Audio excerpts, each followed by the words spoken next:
ഇവിടെയാണ് വഷളൻ ജോസ് എന്നറിയപ്പെടുന്ന ജോസേട്ടനും ഒരു കൂട്ടം പ്രവാസി മലയാളികളും താമസിക്കുന്നത്. പെട്ടെന്നൊരു നാൾ വഷളൻ ജോസ് മരിച്ചു. മരണത്തിൽ ദുഃഖിച്ച ഒരാളെ ഉണ്ടായിരുന്നുള്ളൂ. അത് ജെസ്സി ആയിരുന്നു. ജോസ് എന്തായിരുന്നു എന്നുള്ള ചോദ്യത്തിന് കൃത്യമായ ഉത്തരം കിട്ടാൻ ജെസ്സിയോട് ചോദിക്കാം.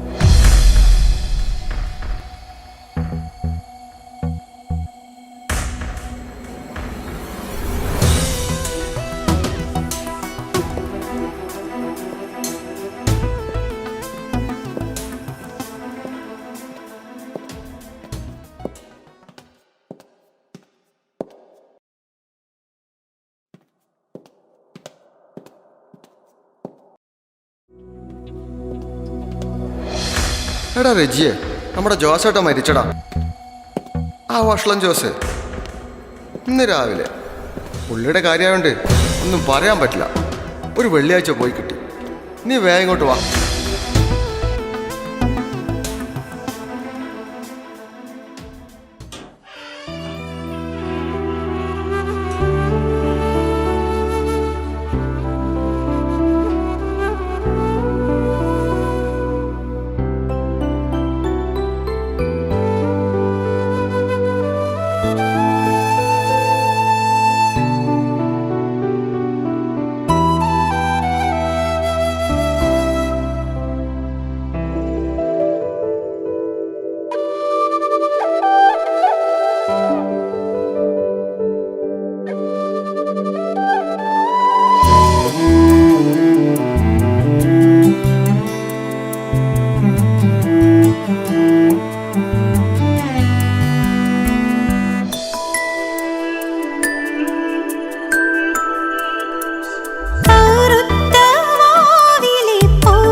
ആരെങ്കിലും വന്നോ രാജീവ്? ഇല്ല, അല്ല, ഞാനതല്ല നോക്കിയത്. അതെനിക്കറിയാം.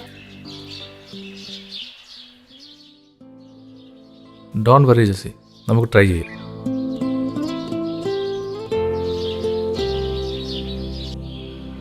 എനിക്കിങ്ങനെ ചുമ്മാ ഇരിക്കുന്നതിൽ ഒരു ത്രില്ലൊക്കെ തോന്നിയിട്ടുണ്ട്. Be careful. ഗുഡ് മോർണിംഗ് എങ്ങനെയാടി? Good morning young boy. അപ്പം നമുക്ക് പോയി കിട്ടിയല്ലേ എന്ത് ജോലി? അല്ല, അതി പറഞ്ഞായിരുന്നോ? ഊഹിച്ചതാ. ലക്ഷണശാസ്ത്രമായി ഇപ്പം പ്രാക്ടീസ് ചെയ്യുന്നത്. ഇന്നലെ ഇച്ചിരി കൂടിപ്പോണ ദിവസം രാവിലെ എണീക്കും. വണ്ടി റണ്ണിങ് കണ്ടീഷനാണെന്ന് നോക്കാൻ നടക്കും. എന്നിട്ട് കുഴപ്പമുണ്ടോ? പുറമേക്ക് കുഴപ്പമൊന്നുമില്ല കൊച്ചെ, എല്ലാ കുഴപ്പവും അകത്തല്ലേ.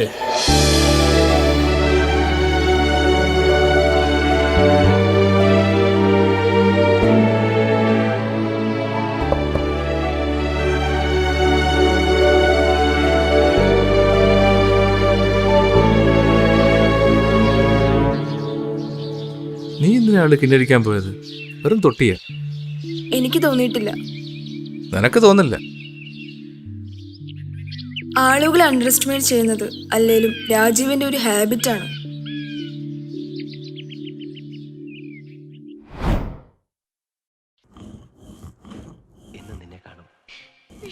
അമ്മച്ചി ആ ദുനിയാ വിട്ട് വരുമെന്ന് ഒട്ടും വിചാരിച്ചതല്ല.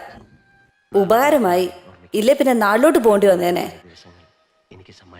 ഈ തിരക്കിനിടെ ഒരു കൊച്ചു വേണമെന്ന് എനിക്ക് യാതൊരു ആഗ്രഹവുമില്ലായിരുന്നു. പിന്നെ ഇതൊക്കെ ഒരു കണക്കിന് പറ്റിപ്പോകുന്നതല്ലേ.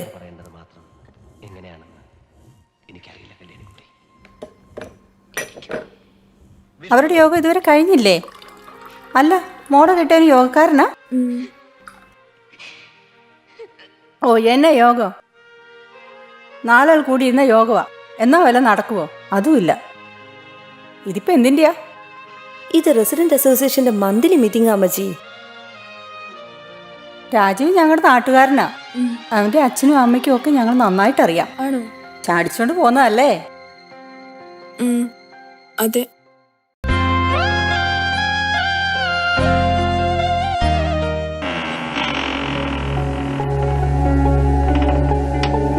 അല്ല, ഇതാരാ? കണ്ടിട്ട് മനസ്സിലായില്ലല്ലോ. ആകെ ഒരു ന്യൂജൻ ലുക്കായല്ലോ. മീറ്റിംഗ് എന്തായി? തുടങ്ങിയിട്ട് കുറച്ച് നേരമായി. അങ്ങോട്ട് ചെല്ല്, ഞാൻ പോയി ആ സ്നാക്സ് എടുത്തിട്ട് വരാം. ഓരോരുത്തരുടെയും ആത്മാർത്ഥമായ പ്രവർത്തനം ഒന്നുകൊണ്ട് മാത്രമാണ്. ചീഫ് ഗസ്റ്റുമായി ബന്ധപ്പെട്ട എല്ലാ കാര്യങ്ങളുടെയും പൂർണ്ണ ഉത്തരവാദിത്വം റിസപ്ഷൻ കമ്മിറ്റിക്കുള്ളതാണ്. ജോസേട്ടാ, വൈകിപ്പോയോ? വാ, ഇവിടെ ഇരിക്കി. അങ്ങനെ പെരുത്താൻ നോക്കണ്ട. ചില കാര്യങ്ങൾ ചോദിക്കാനുണ്ട്. പ്രോഗ്രാം ലിസ്റ്റിൽ എന്റെ പാട്ടില്ലല്ലോ. അത് ആരാണ് കട്ട് ചെയ്തതെന്ന് എനിക്കറിയണം. ജോസേട്ടാ, ഇരിക്കേ, നമുക്ക് ചർച്ച ചെയ്യാം. ഈ അജണ്ട കഴിയട്ടെ. ഇതിനൊരു തീരുമാനമായിട്ട് മതി ബാക്കി ചർച്ച. നീയൊക്കെ വള്ളി നിൽക്കിട്ട് ഓടി നടക്കുന്ന സമയത്ത് മരുഭൂമിയിലേക്ക് കപ്പൽ കയറിയവന ഈ ജോസ്. ഇത്തവണയും ഞാൻ പാടും, നീയൊക്കെ കൂകും. ഞാൻ പാടാതെ ഒരു വാർഷികവും ഇവിടെ നടന്നിട്ടില്ല. സംശയമുണ്ടെങ്കിൽ ഇവിടുത്തെ തെക്കേം തേക്കാരോട് പോയി ചോദിക്കുക. കുറെ പരിഷ്കാരികൾ വന്നിരിക്കുന്നു. ജോസേട്ടാ, ഇവിടുത്തെ പ്രശ്നം ഉണ്ടാക്കരുത്. നീ ആരുടെ മാറില്ല?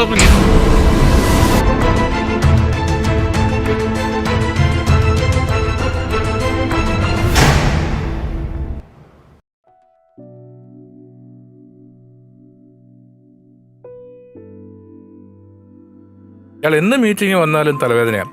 ഓരോരോ പ്രശ്നങ്ങൾ ഉണ്ടാക്കും. ഇപ്പൊ പണിയോടി പോയതോടി പൂർത്തിയായി.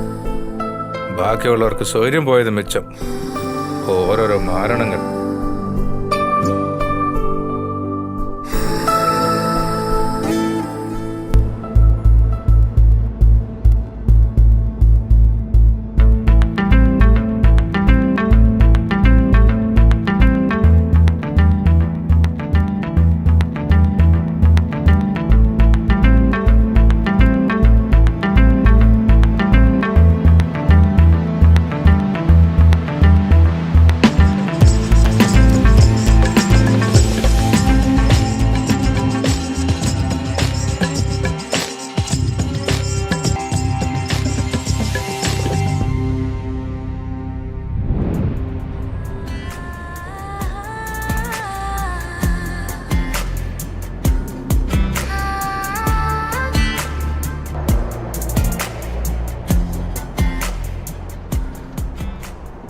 ആഹാ ഗിഫ്റ്റ് ആണല്ലോ. ആ ആളെ കണ്ട് കാര്യവഹിക്കാനുള്ള വിദ്യ ഒന്ന് പഠിപ്പിച്ചു തരണേ. ഏയ് നടക്കുന്നു തോന്നുന്നില്ല. എങ്ങോട്ടാ? ഗിഫ്റ്റ് ഹൗസിലേക്കാ? ഏയ് അല്ല, ഞാനിപ്പോൾ ആർക്കും ഗിഫ്റ്റ് കൊടുക്കാറില്ല. ഫോൺ കേടായി, ഇതൊന്ന് കാണിക്കാൻ വന്നതാ. ഒരു രക്ഷയില്ല. ആരെന്ത് പരിപാടിക്ക് വിളിച്ചാലും പലപ്പോഴും പങ്കെടുക്കാൻ കഴിയാറില്ല.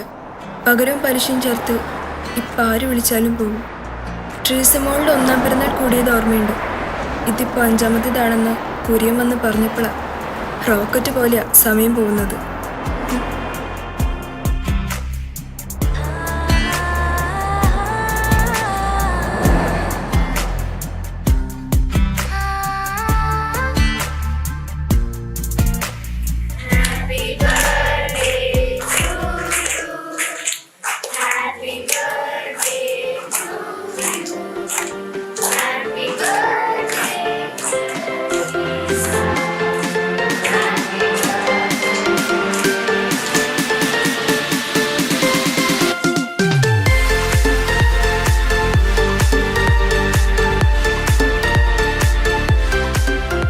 ആ രാജീവേട്ടാ നമസ്കാരം. നടത്തണ്ടേ ഇതുപോലൊരു പാർട്ടി? ഇങ്ങനെ നടന്നാ മതിയോ? ചേച്ചിയോടും കൂടാ. അനിയ ശ്രമിക്കുന്നുണ്ട്, ആയാ പറയാം. വല്ല കാര്യം ഉണ്ടായിരുന്നോ? അല്ലെങ്കിൽ നിങ്ങൾ ഓവർ സ്മാർട്ടാ.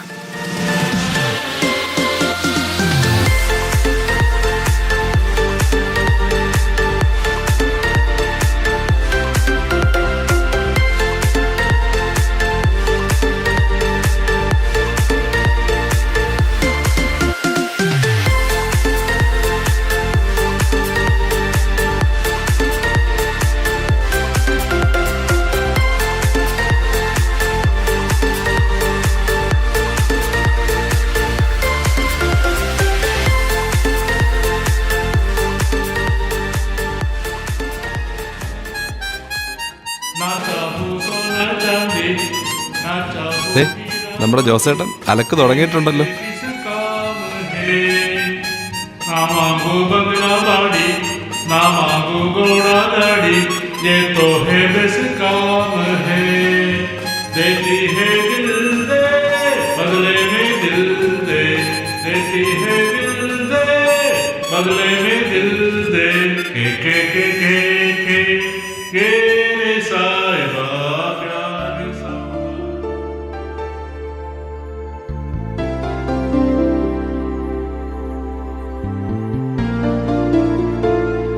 വർഷം 1973. പടം ബോബി. Romantic hero Rishi Kapoor. മധുര 16 ഡിംപിൾ കബാഡിയ. പാട്ട് ലക്ഷ്മികാന്ത് പ്യാരിലാൽ. പാടുന്നത് പ്രബോധ് ചന്ദ്രഡെ എന്ന മന്നാട്. ഇവിടെ സാക്ഷാൽ ജോസ് ചാന്ദ്.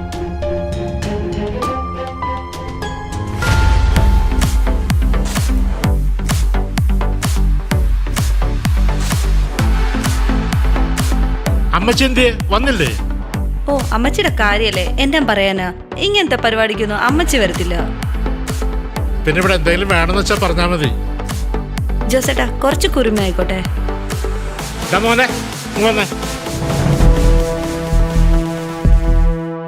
ഞാൻ നിന്നെ തന്നെ വിളിച്ചേ.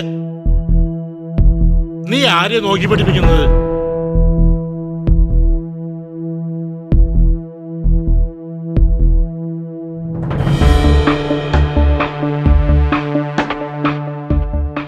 ഇത് മണിമുള്ള രാജുവിന്റെ റോബോട്ടിക് ഇൻസ്ട്രുമെന്റൽ മനുഷ്യനെ വിളമ്പണേ. വെറുതെ ചൂടാവാൻ നിൽക്കണ്ട.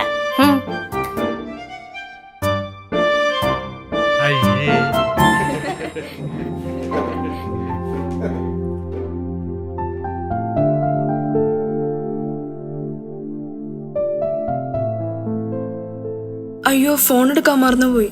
പോയി എടുത്തിട്ട് വാ, ഞാൻ ഇവിടെ നിൽക്കാം.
ഞാൻ കരുതി പോയി കാണുന്നു.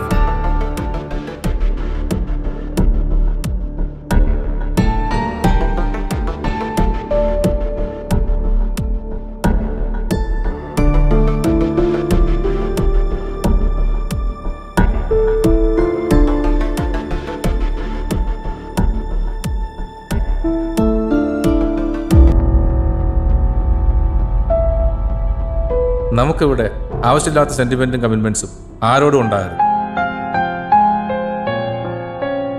ഈ നാട്ടിൽ നമ്മളെയൊക്കെ പിടിച്ചു നിർത്തുന്നത് ആ 2 വാക്കുകളാണ് രാജീവ്. സെന്റിമെന്റും കമ്മിറ്റ്മെന്റ്സും. അതില്ലാതെ എന്താണൊരു പ്രവാസി?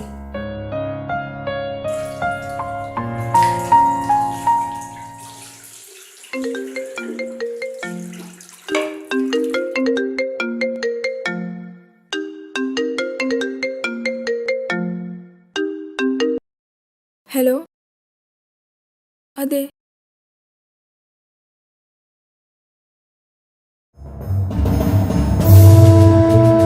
എപ്പോൾ?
ഞാൻ കാണുമ്പോഴൊക്കെ അയാൾ വല്ല തലമ്പരായിരുന്നു.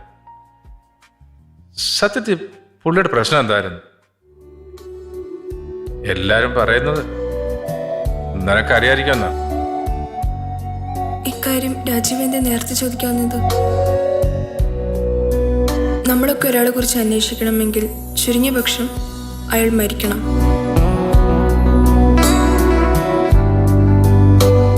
പറയുമ്പോൾ ഒരു ക്ലീശേ പ്രവാസി കഥ.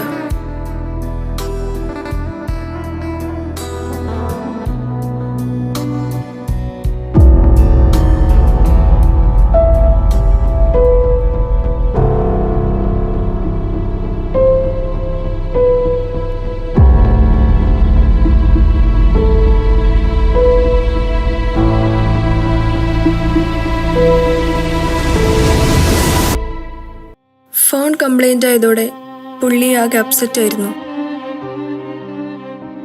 കാരണം അതായിരുന്നു അദ്ദേഹത്തെ ജീവിതവുമായി ബന്ധിപ്പിച്ചിരുന്ന ഏക ഘടകം. ട്രീസമോളുടെ ബർത്ത്ഡേ ഫംഗ്ഷനിൽ വെച്ച് എന്നോട് ഫോൺ ചോദിച്ചു.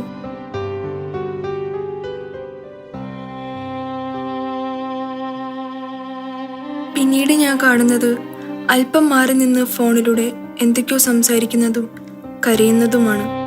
ആ തിരക്കിനിടയിൽ ഫോൺ വാങ്ങാൻ ഞാൻ മറന്നുപോയി. എടുത്തിട്ട് വാ, ഞാൻ അവിടെ നിൽക്കാം.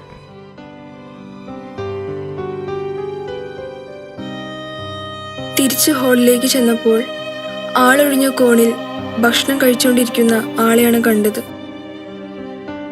ഞാൻ നിർബന്ധിച്ച് ചോദിച്ചപ്പോൾ കരഞ്ഞുകൊണ്ട് കുറച്ച് കാര്യങ്ങൾ പറഞ്ഞു. പിറ്റേ ദിവസം രാവിലെ തന്നെ ഞാൻ ജോസേട്ടൻ ഡയൽ ചെയ്ത നമ്പറിലേക്ക് വിളിച്ചു.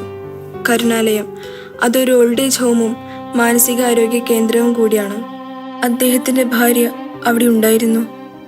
ഓർമ്മ നഷ്ടപ്പെട്ട അവസ്ഥയിൽ. കൊണ്ടുചെന്നാക്കിയ മക്കൾ തിരിഞ്ഞു നോക്കുന്നില്ല. ചികിത്സയുടെ ഭാഗമായി നല്ലൊരു ബിൽ തുക കൊടുക്കുവാനുമുണ്ട്. കുറച്ച് പണം ഞാൻ അറേഞ്ച് ചെയ്യാമെന്ന് പറഞ്ഞിരുന്നു. പക്ഷേ അവരപ്പോൾ വിളിച്ചത് അതിനായിരുന്നില്ല. ഭാര്യയുടെ മരണവാർത്ത പറയാനായിരുന്നു. ഞാൻ അപ്പോൾ തന്നെ അദ്ദേഹത്തെ കാണാൻ പോയി.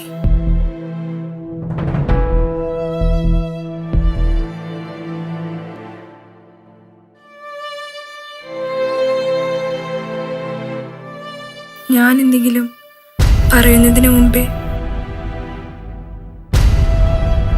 പറയാൻ വരുന്ന വാർത്ത അറിഞ്ഞു കുഞ്ഞ്. അങ്ങനെ ജീവിതത്തിൽ ജോസ് ഫ്രീ ആയി. ഇനി ആർക്കു വേണ്ടി ഇവിടെ കിടന്ന് കഷ്ടപ്പെടുന്നത്?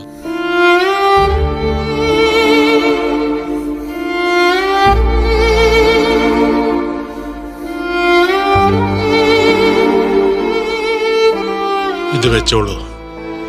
ഞാൻ ജീവിച്ചിരുന്നു എന്നതിന് എന്തെങ്കിലും തെളിവ് വേണ്ടേ? പിന്നീട് ആരെങ്കിലും ചോദിച്ചാൽ പറയാമല്ലോ.